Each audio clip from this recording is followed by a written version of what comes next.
I picked up these chairs on Marketplace and they're in bad shape. First thing I want to do is get rid of the webbing for the seats. I can either rip them off or use a knife to cut them, and they're easy to take off. Once I do cut them across the middle, I can just unravel them and they actually pop right out with these plastic pieces. Next, it was a mess, so I had to clean it off. A good squirt with the water hose on both of them will get it all the cobwebs and everything off. Next, it's time to paint.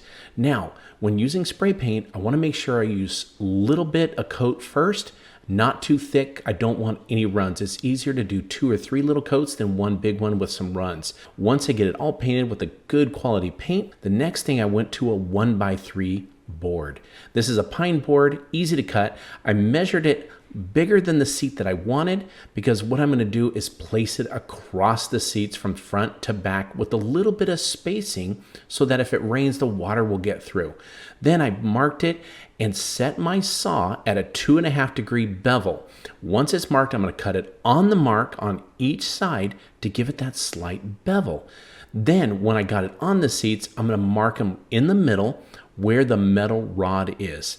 What I need to do is drill just a tiny little hole, not too deep, just a tad, just like that, get it sanded. And then what I'm going to do once it's sanded is it needs some staining, and best to use a high quality stain. Once I do this, I'm going to put it on a rag. I don't actually use a brush because I feel like using a towel gets a better penetration on the wood grain. If I put too much, I'm going to spread it out on another piece, but I will go back and wipe off any extra. I got to make sure I get all the way down the sides too and on the ends, and if it needs a second coat, do that. Once it's all stained, I'm going to set it on the chair and get it in the right position I want, and then I'm going to use what's called self-tapping screws. These have a little drill bit on the end. I will go through the little notch that I put on there with the drill bit, give it a drill, and then it eventually takes hold and goes on the seat. The reason I did the little notch is I want the head of the screw to sit inside the wood so it's not sticking up. That way when you sit on it, it doesn't cause any problems. Now, once I get all the screws in and everything that I need, watch this. This is what it looked like before, and this is what it looked like after. I think the transformation was amazing. I loved it. So to get started with this project, I did need to remove this seat. So I just used a drill, and there's just 4 square head screws holding it in. So I just removed those, and then the seat comes completely off. So once I had the seat off, I took my palm sander with some 80 grit sandpaper and I sanded down the wood finish. Now there's a couple of spots on this chair where I'm going to sand it down right to the bare wood, and then some spots that I'm going to be painting. So the arms, for example, I'm going right down to the bare wood as you see here, and then I'm going to leave those unfinished. So once I had it all sanded down, I took my Dixie Belle paint in the shade in the navy and I painted the areas that I wanted painted. So I painted the chair back and the spindles around the arms and the spindles under the legs, and the rest of the chair I'm going to leave natural wood. I let my chair dry for at least 6 hours. While I was waiting for my chair to dry, I fixed up this old seat. So I removed this old dated fabric, which was really hard to remove. The staples were really old and rusty, so I had to use a pair of needle nose, but I did get it out, and underneath the piece of wood for the chair seat is in great shape, as well as the foam board. So I removed any staples left over sticking out of the wood, and then I just replaced the foam seat for the chair back onto the piece of wood.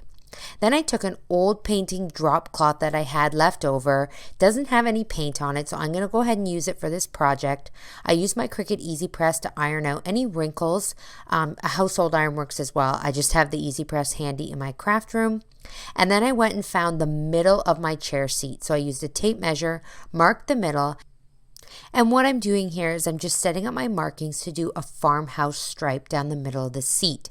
So I want my big stripe to be in the middle, so I'm marking on either side of the middle, even markings, and then even on either side of those for a smaller stripe. So I just use my markings as a guide so I can set my painter's tape down the middle and make sure it's nice and straight.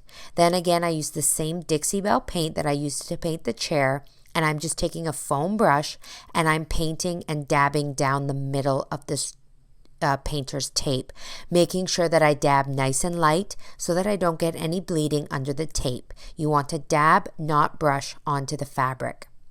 I can remove the painter's tape while the paint is still wet, but I do need to let this middle stripe dry before I continue and do the other ones because I need to place painter's tape over top of it. So once it's dried, I go ahead here with my other pieces of painter's tape to make the smaller stripes on either side.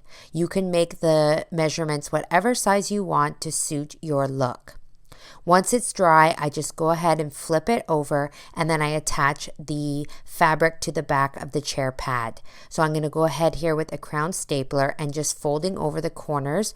I always do the corners first, pull them nice and tight, and fold them over on each other, and then place a staple in on either side. Once I have all the corners done, then I go ahead and staple down the sides of the fabric. You want to make sure that you pull the fabric nice and tight as you staple so that it's nice and tight on the top side and it's pulled really tight so you don't have any sagging fabric. I replace the chair seat onto the chair, and this is my finished chair completed. I am so happy with how this turned out. I'm glad that I decided to pull this chair out of the trash and restore it and give it new life. It looks great here in my home office, just in the corner, to create a nice little reading nook for myself. I found 6 chairs on Facebook Marketplace that were perfect for a makeover. I started by disassembling the seats of each chair. This is super easy to do by just unscrewing the seat from the underside of the chair. Because I was planning on painting the chairs, I first needed to give them a good sand. Using 220 grit paper, I used an orbital sander to sand off the original varnish of the chairs. Because I wanted to preserve the original caning, I then taped off the back before painting. To keep the modern design of the house, I chose to paint the chairs a matte black. I applied 2 coats and let them dry for 24 hours before moving to the next step. Now, this is a great time to redo the upholstery. I was happy to see the seat was in great condition, so this made my job a lot easier. I first snipped the strings holding the buttons, and then got to work on removing the hundreds of staples to loosen the fabric. Be careful when doing this step. It's easy to miss one and accidentally catch your finger. Once all the staples were out, I was able to remove the fabric and reveal the batting and the cushion. To cut costs, I'm using a heavy-duty drop cloth for my fabric. After washing and drying the cloth, I used the old cover as a pattern for my new upholstery. Because I have 6 chairs to do, this came out to about $2.50 a yard, which is much cheaper than normal fabric. Once the covers were cut, I secured them to each of the seat cushions. The most important part of the step is pulling the fabric tight before stapling. This creates a clean, polished look. This is sometimes easier done if you have somebody else to help. They can hold the fabric still while you go in with the staple gun and secure the fabric. If you're not lucky enough to have a DIY partner, you can easily do it yourself just like I did. Lastly, I folded in the corners, secured them with staples, and cut off the excess fabric. The less fabric you have on the bottom of the chair, the better. If it's not stapled down, then definitely cut it off before reattaching the chairs. This will make for more of a snug fit. I then reattached the bottoms with 4 screws and my chairs were done. I am thrilled with how these turned out. I can't even believe this is the same dining room. The matte black paint keeps the room modern and the caning adds a natural element. I hope this project inspired you to make over a Facebook find of your own.